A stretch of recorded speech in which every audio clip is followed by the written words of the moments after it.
제가 블록체인 쪽이나 크립토 에셋 쪽에서 이제 일을 한다 하면 많이들 생각하는 것이 아무래도 한국은 암호화폐 자체가 워낙 붐이 있었잖아요. 2017년도에 음, 많은 사람들이 물리기도 했고 그치. 떡상 떡락이라는 다양한 이제 밈도 많이 생겼는데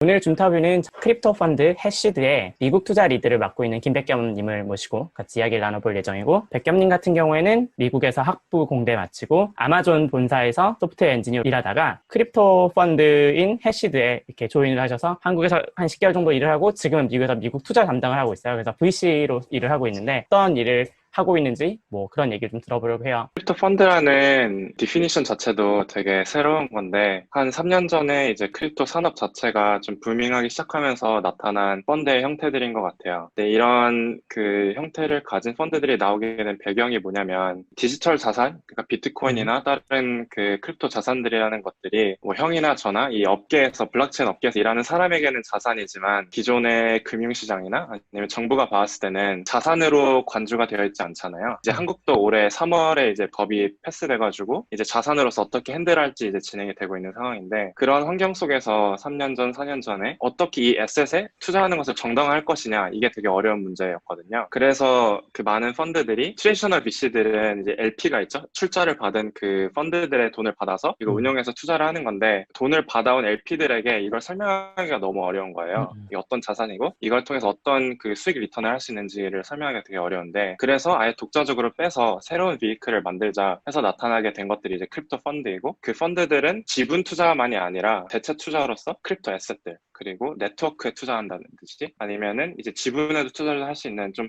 헤지 펀드에 가까운 좀 유동성이 있는 에셋도 투자를 할 수 있는 형태로 만들어지게 된 펀드들인 것 같아요. 근데 이제 많은 분들이 특히 한국에서 제가 블록체인 쪽이나 크립토 에셋 쪽에서 이제 일을 한다 하면 많이들 생각하는 것이 아무래도 한국은 암호화폐 자체가 워낙 붐이 있었잖아요. 음, 음, 2017년도에 음, 많은 사람들이 물리기도 했고 그치. 떡상 떡락이라는 다양한 이제 밈도 많이 생겼는데 그 때문에 많은 시각들이 그러면은 이 사람들은 약간 트레이더처럼 비트나 빗덤 같은 거래소에 가서 얼마에 사고 얼마에 팔고 이런 식의 그 생각을 하세요. 음, 근데 저희 같은 경우는 그리고 많은 이제 미국의 VC들 같은 경우는 크립토 펀드 같은 경우는 기존의 VC 플레이처럼 사업을 하는 창업자가 초기에 프로젝트를 진행할 때 조인해서 투자를 진행하고 성장하는 과정을 좀 가속화시켜줄 수 있도록 도움을 주는 펀드로서 포지셔닝을 하고 있고요. 그래서 그 프로젝트나 아니면 스타트업 자체가 거래소에 상장이 됐다 하면 사실 저희에게는 IPO에 가까울 정도로 되게 긴 기간을 성장해온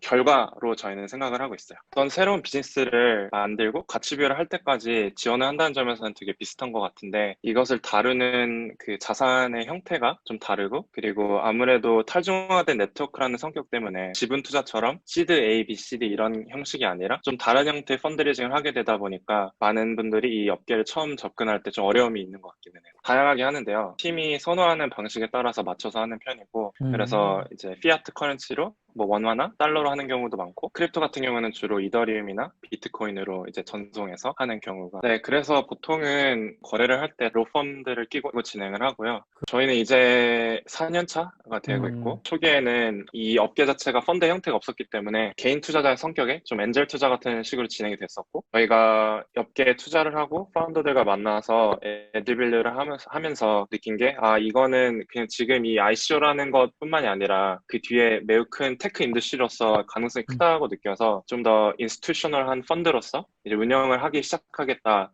라는 것을 이제 2017년도 말쯤에 이제 결정을 하게 되었고, 그때 저도 이제 사이먼 저희 CEO를 만나서 음. 이제 조인을 해서 같이 진행을 하게 됐습니다. 사실 VC 투자로 생각했을 때는 4년이라는 시간이 되게 길다고 느낄 수 있어요. 개인으로서. 근데 이 업계로서 그리고 이제 비즈니스 성장으로 봤을 때 되게 짧은 음, 기간이잖아요. 그래서 이거를 가지고 저희가 엄청나게 큰 실현을 했다? 이런 것보다는 이 업계가 매우 초기일 때 아무것도 없던 시기에 투자를 해서 그들이 성장하는 거를 같이 겪는 그 기간이었던 것 같고 지금 와서는 이제 많은 그 포트폴리오들이 다양한 방향에서 실제 라이프에서도 좀 경험할 수 있는 이런 서비스들이 나오기 시작한 것 같고 그리고 실제로 어답션 케이스들도 많이 나타나기 시작한 것 같아요. 그래서 음. 그런 부분에서 되게 좀 익사이팅하고 수익 리턴 같은 경우는 어쩔 수 없이 저희가 이제 타임라인이 아무래도 기존에 지분 투자를 해서 IPO로 가는 것보다는 훨씬 짧은 게 사실이에요. 그래서 재밌는 거가 이제 크립토 펀드라고 하면 이 회사의 여정을 참여할 때는 VC 펀딩인데 이제 장기적으로 보면은 회사에서 만들어낸 에셋들이 리퀴드해지면은 이제 유동성 자산도 매니징을 하는 펀드가 되는 거거든요. 그래서 기존의 프라이머리